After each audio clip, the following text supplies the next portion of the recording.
Back to another biochemistry classes. We will today in this class study about the digestion, absorption of lipids. So the dietary lipids on an average, an adult takes in about 40 to 80 grams per day, and it depends on the socioeconomic status and also the dietary habits. So the Western diet contains about 60 to 150 grams per day. So the major components of the lipids that we take in our diet are triacylglycerols are triglycerides that makes up to 90 to 95% of the dietary fat. Then you have the cholesterol, which is present in the free form and also found in the esterified form, that is in the cholesterol esters, that is the dietary intake is less than 1 gram per day. And then you have the phospholipids, which is the predominantly we take in the phosphodiethyl choline, which is the lecithin. So this is the lipid that we take in our diet. So starting with the digestion, we start from the mouth. So the digestion of lipid is limited in the mouth as a lingual lipase, which is secreted by the Ebner's glands on the dorsal surface of the tongue, acts in the acidic environment of the stomach. So the lingual lipase from the mouth enters the stomach along with the food. It has an optimum pH of 2.5 to 5 and it is active in the stomach. It acts on the short chain triglycerides. Then in the stomach further on, there is very little digestion of the triacylglycerols. The gastric lipase digests milk lipids and releases the short chain fatty acids or the medium chain fatty acids. So there is about 20 to 30% of the triacylglycerol digestion that occurs in the stomach. So moving on to the small intestine. So the small intestine is a primary site of the lipid digestion. So it requires bile and pancreatic juice. So the bile salts is required for the emulsification of the lipids, and then the pancreatic juice, it contains the digestive enzymes, and these digestive enzymes are the pancreatic lipases, which is the auxiliary protein, which is the co-lipase which is formed. Then you have the cholesterol esterases and phospholipase A2. So we'll first go on to the emulsification of the dietary lipids. So the emulsification is achieved mainly by two complementary mechanisms. One is the detergent property of the bile salts, and then the mechanical mixing due to peristalsis. So we'll move on to the first, that is the detergent property of the bile salts. So the bile salts we have is a sodium glycocholate and sodium taurocholate. So this decreases the surface area of the lipids. So the hydrophobic portion of the bile salts intercalate into the large aggregated lipids with the hydrophilic domains remaining at the surface. So this leads to breakdown of the larger aggregate into smaller droplets. Thus the surface area for the reaction of the lipids is increased. So you can see the hydrophobic lipids here. Then the bile salts with the bicarbonate ions and the phospholipids, they act and thereby they increase the surface area of the lipids. Okay, so this is the action of bile salts. So then you have the emulsification of the dietary lipids. This occurs in the duodenum when the chyme interacts with the bile. The larger fat droplets are broken down physically into the smaller fat droplets, and it increases the surface area of the lipid droplets. I can see the large fats is broken down into smaller fragments of the larger lipid molecule. Then you have the enzymatic hydrolysis. So the enzymatic hydrolysis takes place in 3 steps.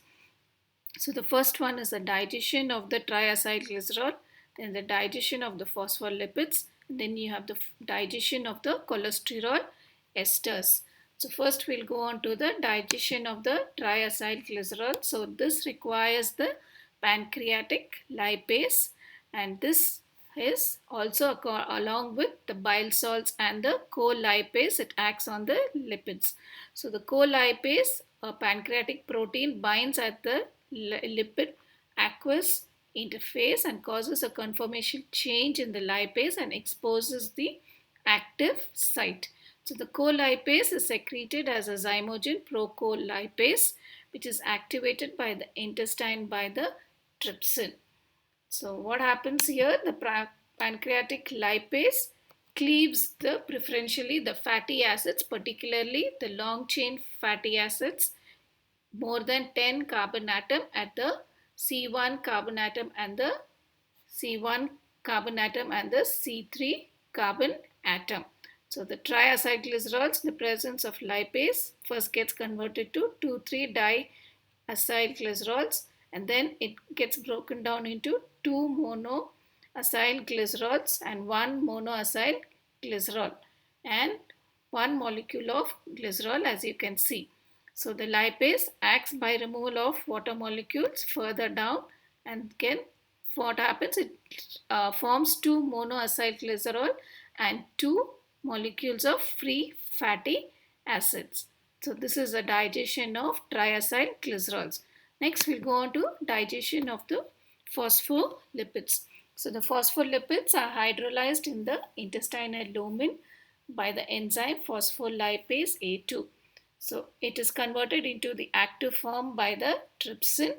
So phospholipase A2 has a specificity for the cleavage of the fatty acids from the C2 carbon position of the phospholipids to form the lysophosphatidic and fatty acid. So the lysophosphatidic are powerful detergents and it helps in emulsification. Okay, so as you can see here, the glycerol, the fatty acid 1, 2, in the presence of phospholipase A2 gets converted to glycerol and fatty acid base and a free fatty acid. So this is called as lysophospholipids. So after the digestion of phospholipids, you have the digestion of the cholesterol esters. So most dietary cholesterol is present in the free form, that is the non-esterified form, that is around 10 to 15% in the esterified form. So the cholesterol esters are hydrolyzed in the intestinal lumen by the enzyme cholesterol ester hydrolases, or also we call it as cholesterol esterase, which produces cholesterol and a free fatty acid, right?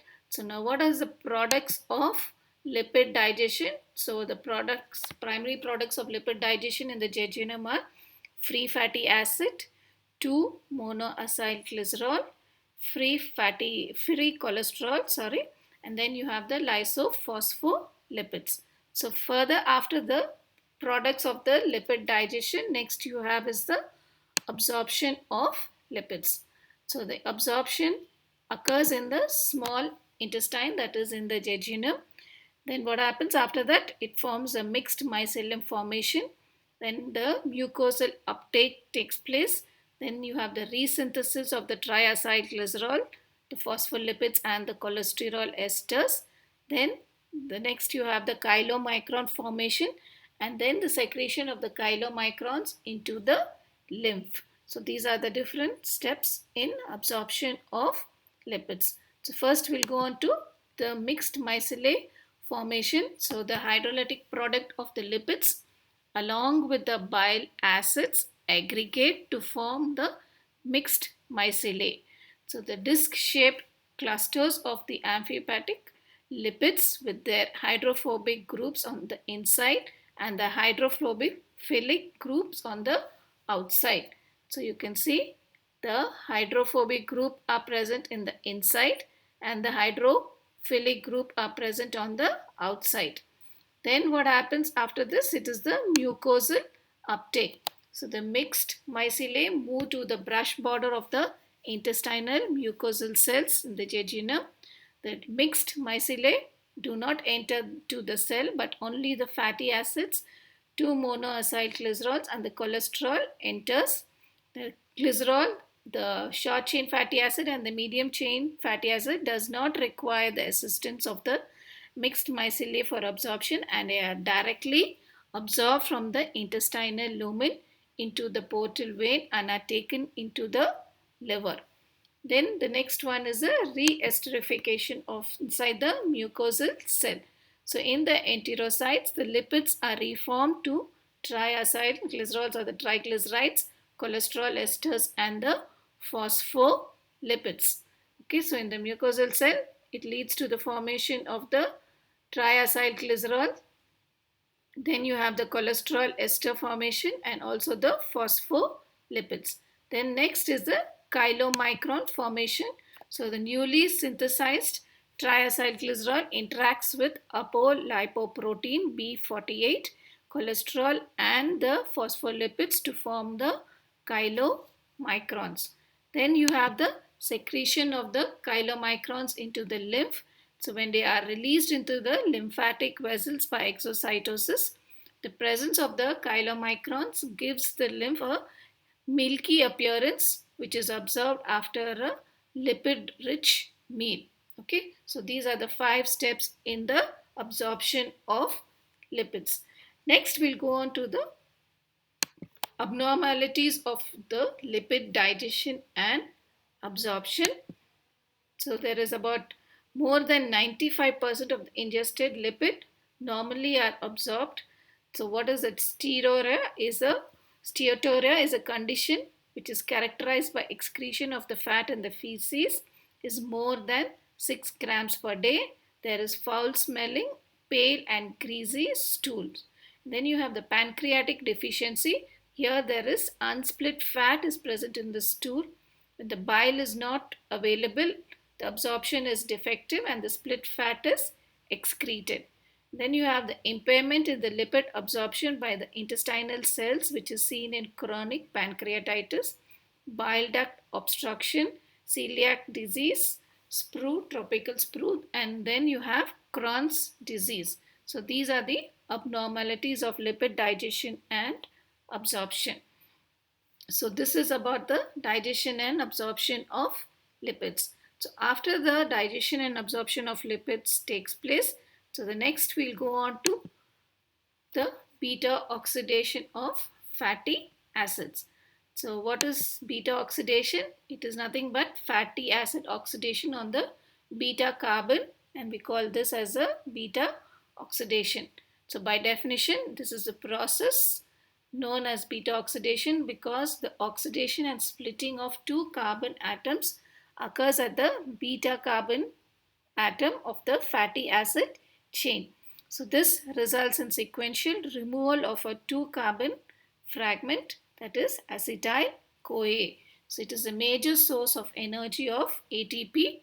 The organs that are involved are, so fatty acids are oxidized by most of the tissues in the body. However, the brain, erythrocytes, adrenal medulla cannot utilize the fatty acids for energy requirements.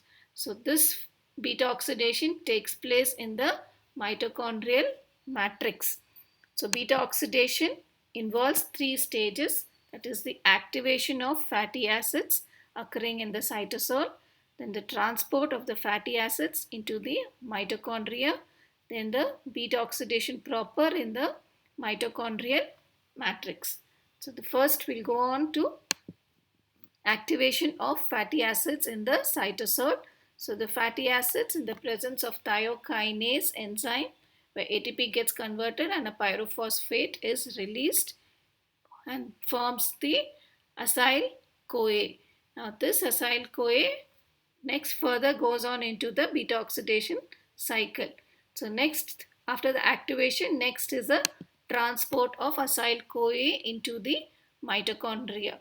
So the inner mitochondrial membrane is impermeable to fatty acid. So what happens? This requires a carnitine carrier system, or we call it as a carnitine shuttle.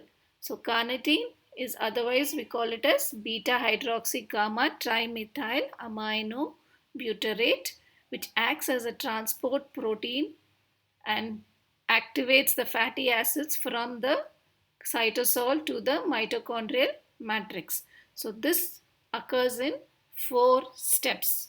So what is it? The acyl group of the acyl CoA is transferred into the carnitine, and this is catalyzed by carnitine acyltransferase 1. So this is present on the outer surface of the inner mitochondrial membrane. So the acylcarnitine is transported across a membrane to the mitochondrial matrix by a specific carrier protein, which we call it as a translocase. Now, after the carnitine acyltransferase 2, which is found on the inner surface of the inner mitochondrial membrane, it converts the acylcarnitine to acyl-CoA.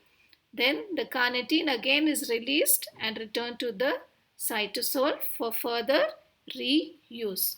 So as you can see in the next slide, the carnitine transport mechanism, this is the carrier protein, that is a translocase. Then this is the inner mitochondrial membrane, the mitochondrial matrix. This is the cytosol. So the acyl-CoA, the presence of CAT, carnitine acyltransferase 1, the coenzyme A is given out here. The carnitine helps in transfer of the acylcarnitine. It enters into the mitochondrial matrix. So what happens again here? CAT2, that is carnitine acyltransferase 2, gives out the carnitine. The acyl-CoA enters into the mitochondrial matrix, and carnitine again is reused further for the other fatty acids. So this is the first step in beta oxidation. So next, after this, what happens? The beta oxidation proper in the mitochondrial matrix. Here it takes place in 4 reactions which are repeated sequentially. So the first one is the FAD linked dehydrogenase, that is the oxidation. So here what happens? The fatty acyl-CoA is dehydrogenated to a trans-enoyl CoA with the FAD accepting the hydrogen atoms. So a double bond is formed between the alpha and the beta carbons, that is the second and the third carbon. This is the first step, that is the oxidation. Then the second one is the hydration.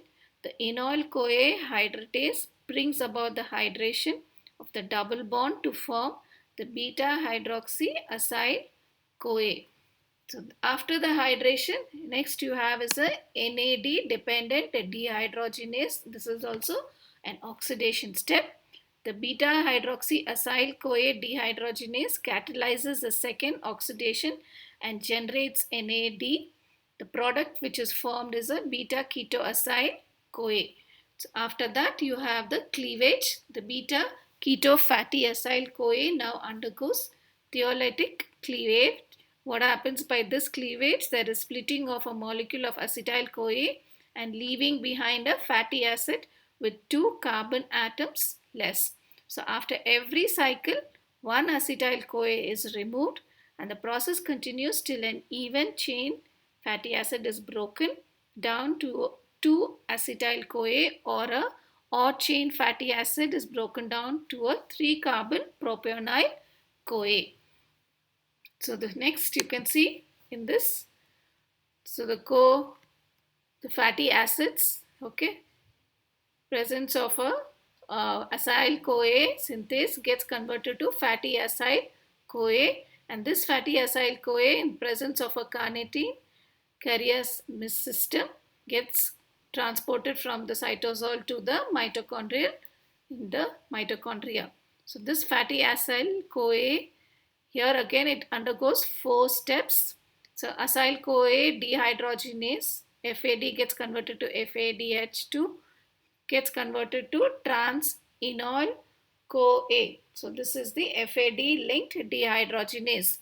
Now this trans-enoyl CoA in the presence of enoyl CoA hydratase, when one water molecule is utilized, gets converted to beta-hydroxy-acyl-CoA. So this is the hydration step. Now after this, the beta-hydroxy-acyl-CoA dehydrogenase, which is an NAD dependent enzyme, where NAD gets converted to NAD plus and H, which enters into the ETC, gets converted to beta-keto-acyl-CoA. Then there is a cleavage step by the thiolase enzyme, which gets converted to acetyl-CoA and fatty acyl-CoA, that is shortened by 2 carbon atoms. Now this acetyl CoA enters into the TCA cycle, okay, and fatty acid CoA again is reused in this oxidation of the fatty acid, right? So what happens to this acetyl CoA? It enters into the TCA cycle, okay, and gives 10 ATPs is synthesized. Now the two ATP from where it is synthesized in this beta oxidation is one from FAD and one is NAD. So FAD leads to synthesis of 1.5 ATPs and NAD gives 2.5 ATPs, right? So that's about 4 ATPs. So this is the whole cycle of beta oxidation. So the next is the energetics of beta oxidation of palmitic acid. So palmitic acid, it is made up of 16 carbon atoms and it undergoes 7 cycles to yield 8 acetyl CoAs. So 8 acetyl CoAs into 10 TCA cycle, if it enters, gives 80 ATPs. Then FAD 7 cycles, so 1.5, that is 10.5. Then 7 NADs into 2.5, that is 17.5, a total of 108 ATPs. Then 2 ATPs are utilized for the activation of the palmitic acid, that is minus 2 ATPs. So the net energy gained in beta oxidation of palmitic acid is 108 minus 2, that is 106 ATPs. Okay, so this is the whole cycle of beta oxidation of palmitic acid. So next we'll go on to the disorders which are associated with beta oxidation. So there are abnormalities in the transport of the fatty acids into the mitochondria. So there is defective oxidation of the long chain fatty acids leading to decreased energy production. Then you have sudden infant death syndrome. The sudden death in infant is due to a blockade in the beta oxidation caused by a deficiency in the medium chain acyl CoA dehydrogenase. Then you have the Jamaican vomiting sickness. There is severe hypoglycemia, vomiting, convulsions, COA, and death, which is caused by eating unripe acai fruit, which contains an unusual toxin, amino acid hypoglycine A, which inhibits the acyl CoA dehydrogenase enzyme. So this is about the beta oxidation.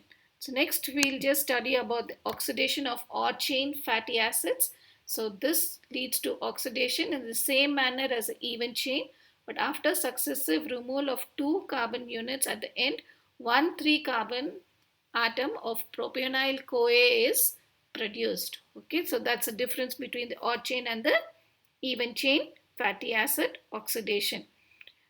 So next we'll understand what is alpha oxidation. So it is a process by which the fatty acids are oxidized by removing the carbon atoms one at a time from the carboxyl end, which takes place importantly in the brain tissue. So fatty acid is not activated here. It need not be activated. Hydroxylation occurs at the alpha carbon atom. Oxidation to alpha keto acid. So the keto acid then undergoes decarboxylation, yielding a molecule of carbon dioxide and a fatty acid with one carbon atom less. So this process occurs in the endoplasmic reticulum and does not require coenzyme A, but does not generate energy. So some fatty acids undergo alpha oxidation in the peroxisome also. So alpha oxidation is mainly used for fatty acids that have a methyl group at the beta carbon, which blocks the beta oxidation.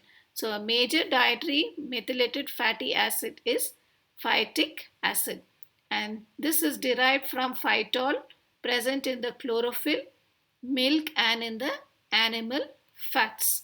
Okay, so a disease which is connected to alpha oxidation is Refsum's disease. It's a metabolic error due to lack of the alpha-hydroxylase. So phytic acid oxidase is decreased so that the alpha oxidation does not occur and phytic acid accumulates in the tissues. The patient presents with severe neurological symptoms, polyneuropathy, retinitis pigmentosa. Then there is nerve deafness and cerebral ataxia. There is Regeneration of the symptoms is observed with restricted dietary intake of phytic acid. Milk is a good source of phytic acid, so it has to be avoided in Ravsham's disease. So after alpha oxidation, we'll just study about the omega oxidation. It's a minor pathway taking place in the microsomes with the help of hydroxylase enzyme involving NADPH and cytochrome P450. So the methyl group is converted to CH2OH and subsequently oxidized with the help of NAD2COOH group to produce dicarboxylic acid.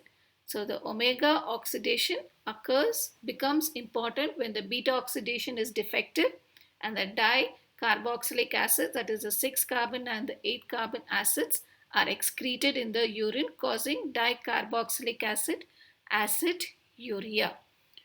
So there are certain inherited disorders. So inherited defects in the enzymes of beta oxidation and ketogenesis also leads to non-ketotic hypoglycemia, coma, and fatty liver. There are defects known in the 3-hydroxy-acyl CoA dehydrogenase, 3-keto-acyl CoA thiolase, and HMG CoA lyase deficiency. Then you have the dicarboxylic acid aciduria, which is characterized by excretion of the dicarboxylic acids and by non-ketotic hypoglycemia caused by a lack of mitochondrial medium chain acyl CoA dehydrogenase. So there are more than 25 enzymes have been identified for fatty acid metabolism in humans, out of which 15 are known to be associated with metabolic disorders. So this finishes with beta oxidation of fatty acids. So then you have for today's class, we finished with digestion and absorption of lipids and also completed with beta oxidation of fatty acids. So this is about the fatty acid chapter, lipid metabolism. So next class we will deal with some other topic. Thank you.